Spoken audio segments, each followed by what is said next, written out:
Ako po si James Magalian, dito po operator ng 60cm, the Shirt Planet 1 Luna Plaza. Nagamit ko ito ng 5 beses sa isang linggo na may total run na 79 meters.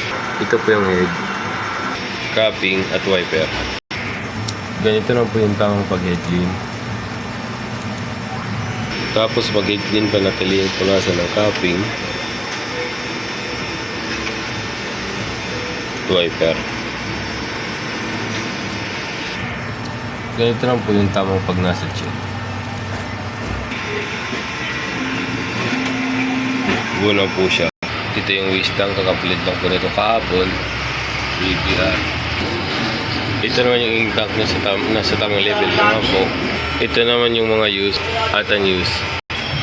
Meron akong 6 na white, 7 saya, 4 na yellow, 2 black, 5 magenta, 7 solution na 1 liter at 4 na 100 ml.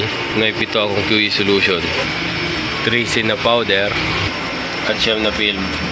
Ito naman yung weekly physical inventory ng 60cm at 30cm. Pinagsama ko na po, updated naman.